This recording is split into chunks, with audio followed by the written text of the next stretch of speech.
Capítulo 1. Acorde. Quem quer atingir os seus objetivos precisa partir de uma autoanálise profunda, uma vez que o seu processo de transformação exigirá firmeza de pensamentos e de objetivos.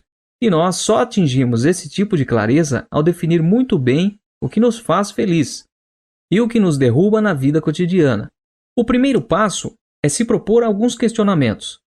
Pare agora e seja sincero com você mesmo. Qual tem sido sua atitude diante da vida?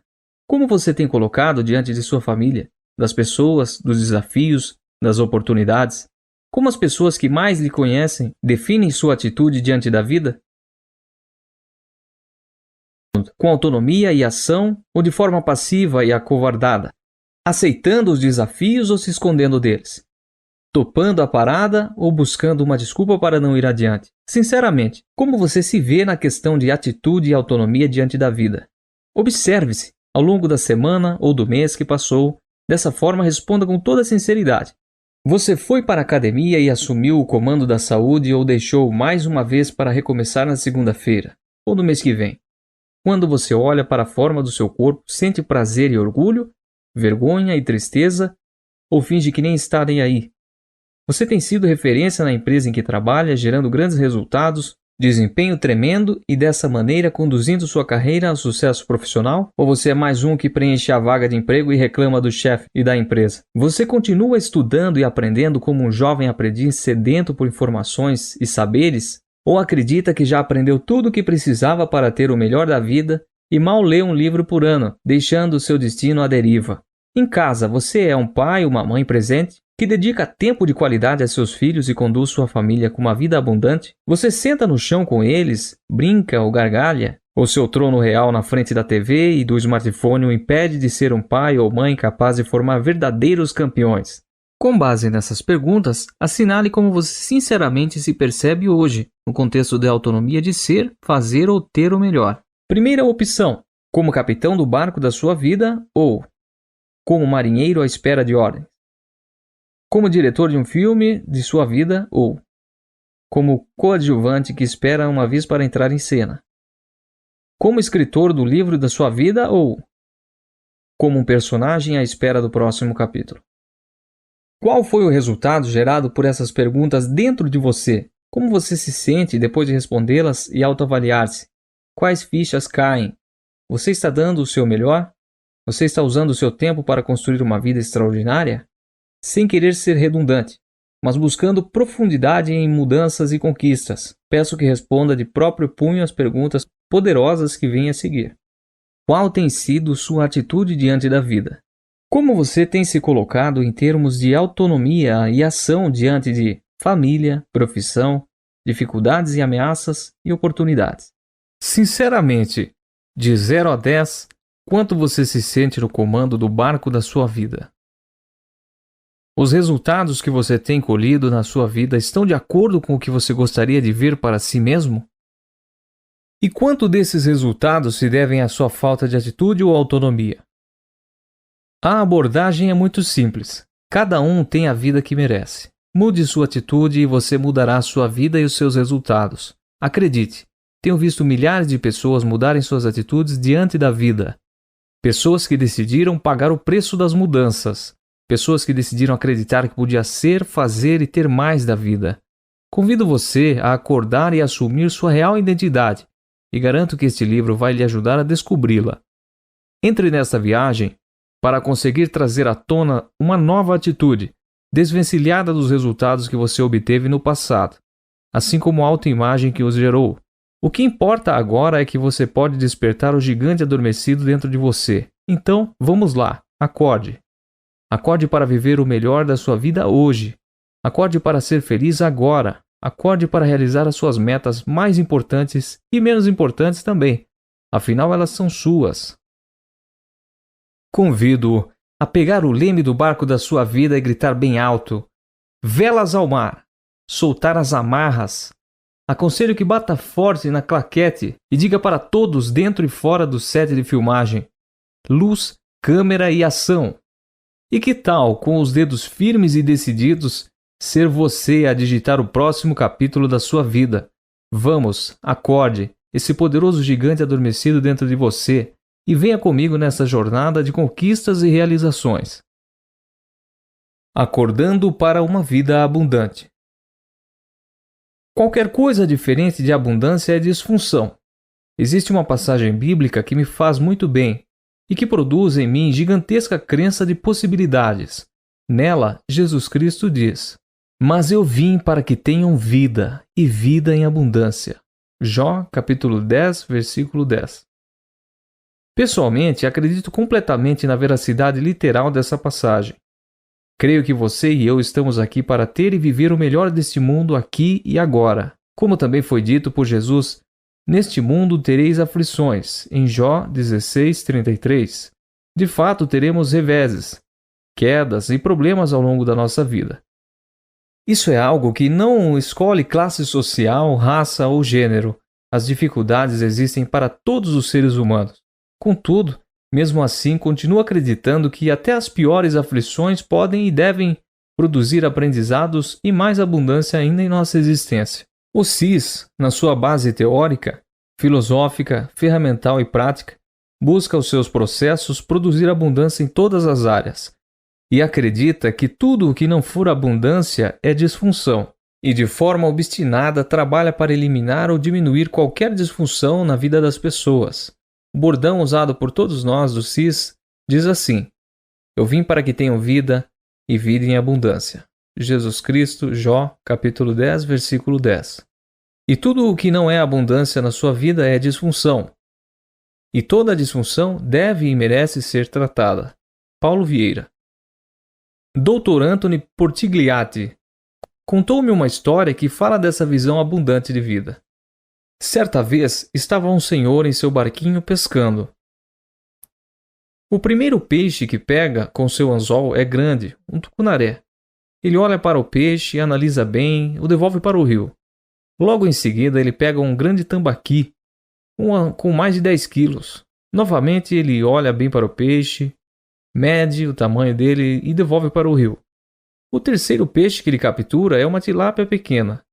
Ele olha para ela com cara de satisfação e analisa e põe no cesto dentro do barco. E novamente volta a pescar, logo pega outro peixe grande e devolve para o rio. E mais uma vez ele pega um peixe pequeno e coloca dentro do barco. Vendo aquilo e não entendendo nada, outro pescador se aproxima e pergunta ao senhor: "Amigo, não estou entendendo nada. Quando o colega pega um peixe grande, devolve para o rio, e quando pega um peixe pequeno, põe no cesto? Não era para ser o contrário?" Ao que o pescador responde: "Sabe o que é? Lá em casa a frigideira é bem pequenininha e não cabem nela esses peixões." Tenho visto muitas pessoas adormecidas para o seu potencial e vivendo aquém das suas possibilidades. Elas são como o Senhor que devolve os peixes grandes para o rio. Que tal aumentar o tamanho da sua frigideira e querer mais de si e da vida? Que tal ir ao mercado agora e comprar uma frigideira bem maior e pescar os mais saborosos peixes do rio? Tenha claro para você o que é abundância. Ter pouco dinheiro é abundância? Não ter dinheiro no final do mês para poupar, para investir, para viajar, para ajudar o próximo é abundância? Certamente não. Essas situações são algo que chamamos de disfunção. Abundância não é ter o corpo nem bonito nem feio, por exemplo. Abundância é ter o corpo saudável e forte, independentemente da idade. Um corpo que lhe traga prazer e lhe ajude a chegar aos seus objetivos. Um corpo que celebra este que é o maior presente que você recebeu. Pessoas com a frigideira financeira pequena acreditam que pagar as contas, mesmo que não sobre nenhum dinheiro, já é uma vitória. Vitória, na verdade, é pagar as contas e ainda ter dinheiro para ajudar o próximo. Isso sim é abundância. Como é cômodo e egoísta ter dinheiro para pagar suas contas quando você poderia ajudar tantas pessoas ao seu redor. Preciso dizer isso a você, leitor, com firmeza. Nem eu, nem você estamos aqui para ter uma vida mediana. Você pode ouvir estas palavras e pensar: mas eu não tenho problemas em casa. Não é sobre problemas que estamos falando, mas sobre a necessidade de existir amor, afeto, proximidade e respeito abundantes. Você diz estar tudo bem com as pessoas da sua casa, mas como vai ser possível ajudá-las se lhe falta capital? Como você vai amparar aqueles a quem ama se não tem condições financeiras para isso? Afinal, seu dinheiro não falta, mas também não sobra. Reitero que não se trata de falta. O desejo de não faltar não significa ter abundância. O que eu desejo para você é que não apenas não lhe falte dinheiro, mas que você tenha dinheiro sobrando. Desejo você uma vida abundante. Eu não quero saber se está conseguindo apenas o suficiente. Eu quero saber de abundância na sua vida. Não quero saber se no seu casamento não existem brigas. O que importa é a abundância no seu casamento. Se o nosso destino é ter uma vida abundante, qualquer coisa diferente de abundância na sua vida é disfunção. Por favor, aumente sua frigideira e pesque peixes maiores e mais saborosos. Por que não pensar a vida a partir de agora em termos de abundância e possibilidades? E por que não ter aquela casa maravilhosa? Por que não ser algo comum, rolar na grama com seus filhos? Por que não? E por que não ter os seus filhos lhe beijando e você os beijando todo dia, sem precisar de uma data especial para isso? Por que não ter uma saúde abundante para correr, pular, subir? Por que não caminhar ou correr quilômetros por dia aos 50, 60, 70, 80, 90 anos? Uma vez, ao viajar, eu estava embarcando na fila de prioridade do avião com os meus filhos ainda bem novinhos. E ao meu lado estavam dois senhores, um deles forte, altivo, nitidamente musculoso, com uma postura ereta. O outro senhor notoriamente acima do peso, ombros arqueados, semblante cansado e andando com certa dificuldade. Na hora que o comissário anunciou nossa entrada, aquele senhor musculoso disse: "Por favor, jovens, podem passar à minha frente." Achei estranho ele chamar a mim e a outro senhor de jovens e perguntei: "Com licença, senhor, mas qual a sua idade?" Ao que ele respondeu com um sorriso no rosto: "Tinha 85 anos. Só me restou dizer uma coisa: uau, sério? 85 anos e em forma desse jeito? Parabéns." Depois de sentado e acomodado no avião, aquele outro senhor da fila se sentou ao meu lado e disse com um ar de inveja ou orgulho ferido: "Você viu aquele velho convencido na fila do embarque? Ele só disse aquilo para aparecer, como não podia deixar de ser." Eu perguntei ao senhor: "E você, quantos anos tem?" Meio envergonhado, ele respondeu que tinha 63. De fato, aquele senhor forte e altivo tinha toda a razão em nos chamar de jovens. Afinal, ele era 22 anos mais velho que outro senhor e 45 anos mais velho que eu. Porém, estava na mais perfeita forma. Ainda na fila, aquele senhor super saudável me explicou o segredo de sua saúde e me disse que há 40 anos teve um infarto e quase morreu. Aquilo fez com que ele acordasse para a sua vida. E desde então passou a se alimentar com rigor, malhar todos os dias, nadar 2 vezes por semana e caminhar em um grupo de jovens amigos, todos na faixa entre 40 e 50 anos, 2 vezes por semana. Será que o que eu estou falando é utopia? Será que o que eu estou falando é impossível? Será que o que eu estou falando é inatingível para alguém? Veja que não estou falando de uma vida sem aflições ou problemas. Vamos ter problemas, sim. Vamos ter dificuldades, sim. Por que não aprender com cada chuva como fazer um telhado melhor para a nossa casa? Por que não aprender com cada tormenta como construir um barco mais forte? E esse é o ponto desse capítulo. Olhe no espelho e pergunte-se: por que não? Estilo de vida abundante. E agora você pode me perguntar: o que é um estilo de vida abundante? Imagine que você acorda cedo, vai malhar, faz amor logo de manhã cedo com o homem ou a mulher da sua vida, brinca com o seu filho, deixa ele no colégio, vai trabalhar, ama o trabalho e gosta do que faz. E por isso faz com prazer, faz bem feito, é reconhecido, ganha dinheiro, mais do que apenas o suficiente para a sua sobrevivência. Despede-se dos colegas de trabalho já com saudade deles. Vai dar uma corrida, encontra com a família e ainda encontra os amigos para um jantar em um bom restaurante. Depois vai para casa, ama seus filhos, é amado por seu marido ou por sua esposa. Dorme gostoso e acorda no dia seguinte e grita "Yes!". Não é pedir demais, e eu não estou falando de uma vida egoísta. Eu coloquei nesse contexto seus filhos, sua esposa, o seu esposo, você fazendo essas pessoas felizes e buscando que essas pessoas sejam felizes. Um estilo de vida no qual tudo é abundante: o dinheiro, o amor, a felicidade, a paz. Quando foi que paramos de acreditar nisso? Se observar uma criança emocionalmente saudável, ela vai falar de abundância em todas as suas brincadeiras, representando isso com suas bonecas felizes, cheia de filhos também felizes. Ela terá sua casa colorida, cheia de amigos. Ela fará um fogãozinho, comidas deliciosas. Quando foi que algo tão natural na nossa infância se tornou tão distante e utópico, a ponto de aceitarmos tão pouco da vida? A resposta para esse distanciamento de perspectiva de uma vida abundante vem de olharmos para a TV, para a mídia tradicional, para as telenovelas, os telejornais, para a maioria dos filmes e para o diálogo da maioria das pessoas, e percebemos que a tônica e os temas centrais giram em torno de morte, dor, medo, perda, traição, tristeza, mentira, vingança, ódio, violência, cobiça, inveja, inversão de valores, e assim por diante. Todas essas informações e todos esses estímulos vêm de várias direções, mas principalmente da mídia. E quando falamos de mídia, além de vir carregada de alta precisão cognitiva no que deseja comunicar, vem também abarrotada de forte e impactante conteúdo emocional, que atinge profundamente o ser humano nos dois hemisférios cerebrais, no esquerdo cognitivo e no direito emocional, fazendo com que, pela repetição incessante, nosso cérebro passe a acreditar que todo esse lixo de informação compõe uma vida normal. E assim vamos nos anestesiando com tantas informações ruins e vamos recebendo todo esse material cada vez com menos crítica, menos questionamentos e mais normalidade. Resumindo, o nosso cérebro, que não resiste a estímulos repetitivos sem que haja mudança nele, passa a acreditar que tudo isso de fato é real, aceitável e, por fim, normal. Lembro uma matéria publicada sobre uma foto tirada na Praia Vermelha, no Rio de Janeiro, onde um casal de turistas fazia uma selfie com o pão de açúcar ao fundo e um cadáver afogado estirado ao lado deles.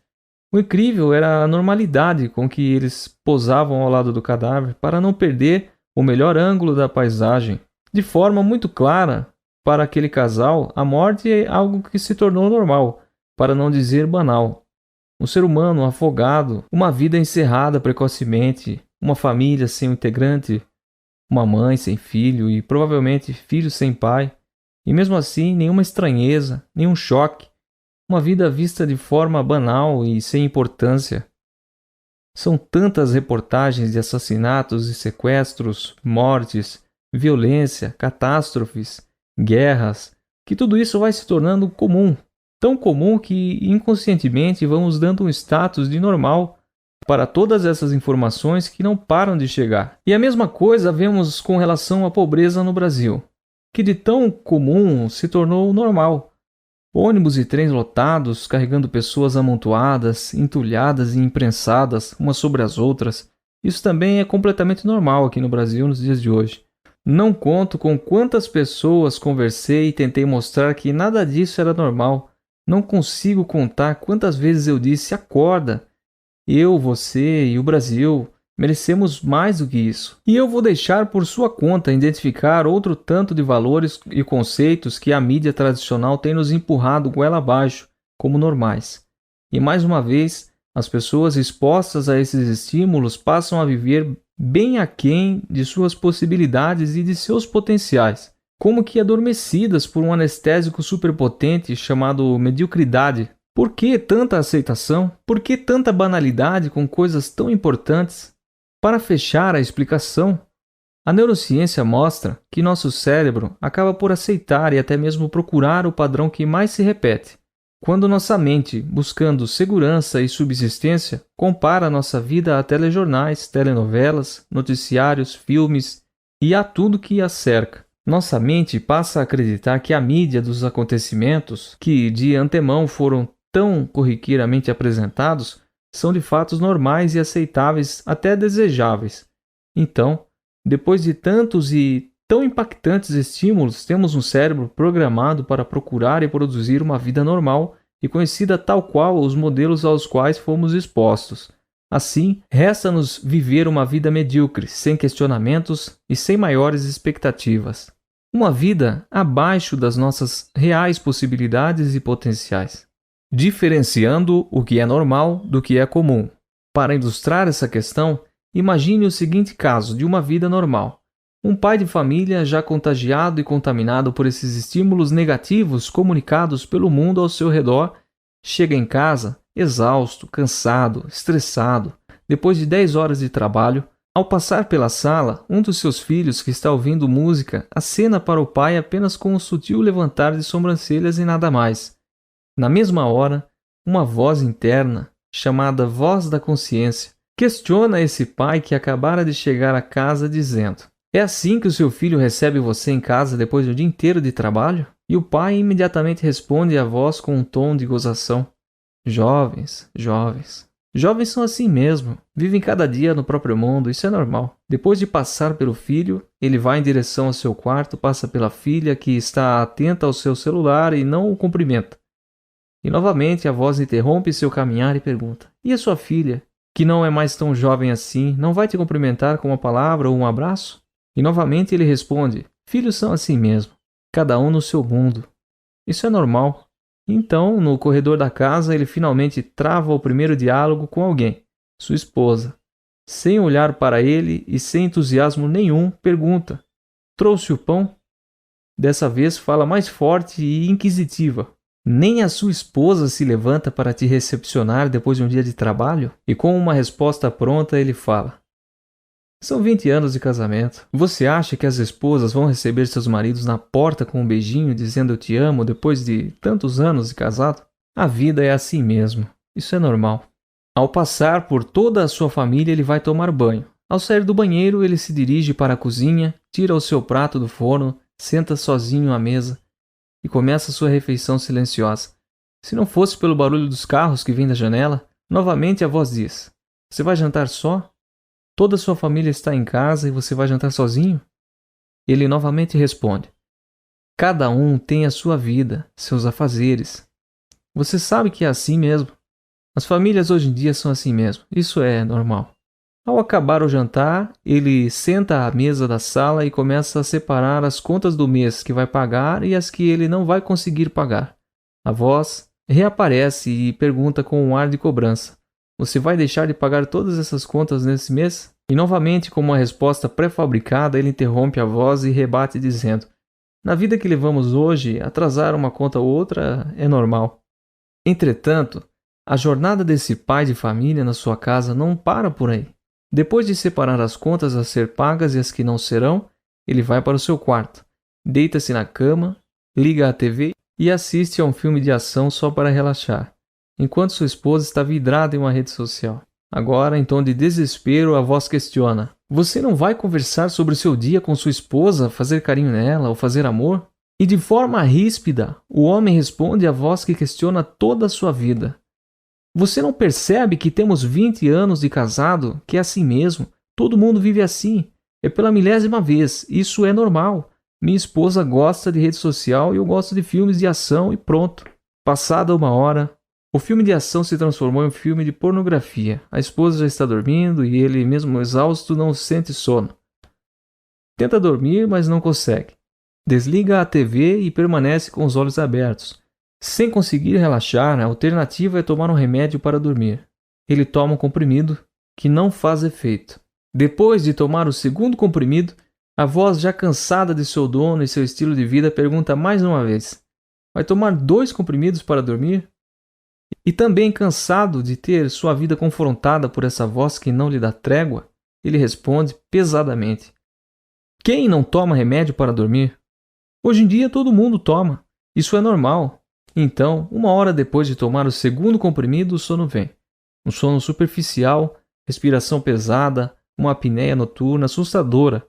O celular desperta indicando 6:30 da manhã. Ele levanta, cansado e atrasado para ir ao trabalho, e sai apressado, sem se despedir dos filhos e da esposa, e a voz não perdoa e pergunta: "Você não vai sair sem se despedir dos seus filhos e de sua esposa, vai?" Ao que ele responde rispidamente: "Você não vê que eu estou atrasado, que não tenho tempo para isso? Nesse mundo corrido, ninguém tem tempo para essas besteiras. É assim mesmo, isso é normal." E antes de chegar ao trabalho, ele já discute 2 vezes no trânsito, sem contar os sinais obscenos que fez para outro motorista que tomou à sua frente. Desta vez, a voz se calou, não perguntou, não questionou. Apenas deixou ele seguir o seu caminho de todos os dias. A voz da consciência se calou, foi vencida, e no lugar dela surge uma nova voz, uma voz que faz piada com a própria desgraça, uma voz negativa, irônica e justificadora. Ao chegar ao seu trabalho, estressado e zangado, ele parou à porta, suspirou, respirou e, de cabeça baixa, entrou. Entrou sem falar com ninguém, sem olhar para ninguém, sem cumprimentar os seus colegas e foi direto para a sua sala. Afinal, ele ia passar as próximas 10 horas fazendo o que não queria fazer, com pessoas com quem não gostaria de estar e recebendo bem menos do que se achava merecedor. E antes que a voz da consciência o trouxesse para a sua dura realidade numa tentativa de acordá-lo para as boas possibilidades da vida, veio a voz pessimista e negativa do senso comum. E de forma irônica e acusadora, a voz disse: "Isso é normal. Quem é que gosta do seu trabalho? A vida é assim mesmo. Temos que aguentar essa droga de trabalho chato, enquanto não aparece nada melhor. Família para sustentar e contas para pagar. Isso é normal." Agora era uma voz negativa, pessimista que falava. E tudo o que ele fazia era dizer que aquilo tudo era normal. Ao final do expediente, no começo da noite, esse homem entra no seu carro, pega os mesmos engarrafamentos e chega à sua casa. Ali parado diante da porta, ele olha para baixo, respira fundo e entra. E como quem assiste ao mesmo DVD, o filme se repete mais uma vez. Mais um dia em que aquele homem vive a própria e triste rotina. Um homem que, na verdade, não está vivendo, e sim sobrevivendo à própria vida, agindo muito mais como coadjuvante do que como autor da história de sua vida, e por isso, aceitando qualquer papel disponível. Você conhece alguém que, de uma maneira ou outra, tem a vida parecida com a do personagem acima? Você conhece alguém que vive uma vida precária e limitada e talvez não se dê conta disso? Você conhece alguém cuja voz da consciência fala, grita, adverte, aconselha e implora por mudanças até o ponto de se calar? Uma coisa é certa, e posso lhe garantir: nada disso é normal. Nós não podemos confundir o que é normal com o que é comum. Falar com a esposa friamente pode ser comum, mas não é normal. Tomar remédio para dormir pode ser comum, mas não é normal. Não haver diálogo em casa pode ser comum em muitos lares, mas de jeito nenhum é normal. Estar acima do peso é comum, mas não é normal. As pessoas estão confundindo e transformando o que é comum em normal. Não se deixe levar pelo mundo ao seu redor e o que ele comunica. Não acredite que limitação é normal. Não acredite que solidão é normal. Não acredite que tristeza é normal. Tudo isso pode ser comum e corriqueiro na vida de muitas pessoas que permitiram, por ação ou omissão, contaminar-se e cair na zona do conforto dessa pseudonormalidade. No entanto, para você que está ouvindo este livro, nada disso é normal, lembre-se. Mas eu vim para que tenham vida, e vida em abundância. E qualquer coisa diferente de abundância na vida é disfunção. E toda disfunção deve e merece ser tratada. A experiência de vida e os resultados das outras pessoas pertencem a elas. Nem é a sua experiência, muito menos a sua realidade. Seus resultados é você quem vai produzir. Não é porque muitas pessoas vivem de determinada maneira que você também vai viver assim. Você é o dono da sua vida e deve viver de acordo com aquilo que acredita ser o melhor para você, e não da maioria que parece ser comum a outras pessoas. Vou narrar a seguir o caso descrito anteriormente, porém de maneira incomum e talvez pouca vivida pela maioria das pessoas. E aí sim você vai compreender o que de fato quero explicar sobre o que é uma vida normal de verdade. Um homem chega de sua jornada de trabalho e, ao entrar em casa, seu filho mais novo corre à porta e o abraça. Encosta a cabeça em seu peito, beija seu rosto e com interesse diz: "Oi, pai." E com um abraço e um beijo pergunta como foi seu dia. Creia, esse relacionamento de pai e filho é o normal. O pai mal consegue dar 5 passos e sua filha deixa o celular de lado com muito carinho e doçura, abraça seu pai, beija-o e o acompanha até a sala. Ao chegar à sala, é recebido pela esposa com um beijo apaixonado e um abraço terno. E com os olhos ela diz o quanto o ama. Mais uma vez, isso sim é normal. Vou repetir, essa é uma vida normal. Tudo diferente disso é anormal, disfuncional e medíocre. Depois de tomar um banho, ele se senta à mesa da cozinha na companhia dos filhos e da esposa. E seu jantar é um momento especial de diálogo e amor e família ao redor da mesa. Isso é uma família normal. Depois do jantar, ele senta com a esposa à mesa da sala e juntos planejam o orçamento do mês seguinte e veem que no mês corrente também houve uma boa sobra no orçamento, que usaram para investir e para realizar os sonhos da família. Acredite, isso é possível e é uma vida financeira normal. Depois de fechar o orçamento do mês, toda a família senta-se junto à mesa da sala para jogar, brincar, conversar e talvez assistir um filme que de fato vale a pena. Não tenho como não dizer mais uma vez, isso é normal. Com certeza, isso não é muito comum para a maioria dos filhos e dos pais, verdadeiramente, porém isso é normal. Como já disse, qualquer coisa menos que isso é anormal, disfuncional e medíocre. Após o momento em família, é chegada a hora de dormir. O pai vai ao quarto de cada filho, faz um carinho, tem uma breve conversa particular, abençoa o sono e se despede com um boa noite. Ele volta ao seu quarto e encontra a esposa na cama ali e eles conversam, compartilham o seu dia, falam de suas dúvidas, seus planos, suas conquistas, das aflições, das alegrias, ali, naquela hora e naquele lugar, sem a distração da TV ou do smartphone. Eles se amam com a maneira de olhar, com a maneira de falar, fazer carinho e talvez até se amem fazendo sexo. O fato é que eles se amam. Isso é uma vida conjugal normal. Não importa se tem 3 anos de casados, 7 anos de casados, 15 anos de casados ou 50 anos de casados, definitivamente isso é o normal de uma vida conjugal. Ele dorme cedo com a sensação de preenchimento, de completude, de que sua vida vale a pena ser vivida. No dia seguinte, acorda cedo, pensa em seus planos e sonhos futuros, vai fazer atividade física e depois saboreia um saudável café da manhã com boa parte da família. Depois vai trabalhar com entusiasmo e energia. Como isso é maravilhosamente normal. Ao chegar à empresa, ele entra de maneira triunfal, cumprimenta cada colega de trabalho com um olhar sorridente, sorriso sincero e palavras de otimismo. Ele é solícito e apoiador, querido, respeitado e reconhecido por todos, como um perito no que faz. Esse homem sente enorme prazer em trabalhar e produzir. Ao acabar sua jornada de trabalho, ele é invadido por uma sensação gostosa de dever cumprido, de um dia super produtivo, e antes de sair do trabalho, despede-se de seus colegas e sai com um sorriso no rosto e ávido para chegar em casa, sabendo que existem pessoas que esperam por ele no aconchego do seu lar. Isso é de fato normal.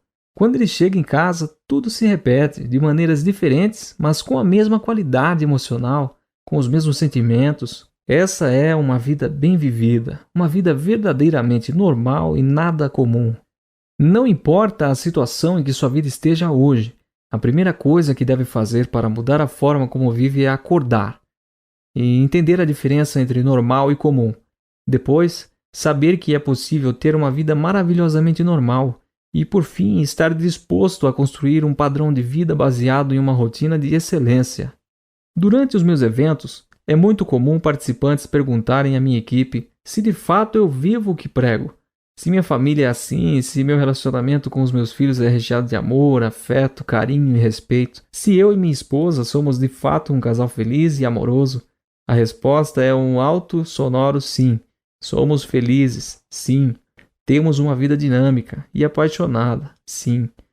Aparecem desafios ao longo da nossa caminhada? A resposta também é sim. Contudo, mesmo com os desafios, crescemos e melhoramos e nos tornamos ainda mais felizes. Agora que você já sabe que existe uma tremenda diferença entre uma vida normal e uma vida comum, volto a convidá-lo. Acorde. Ouça a voz que vem de dentro de você. Ouça a voz de Deus e não aceite nada menos do que uma vida realmente abundante.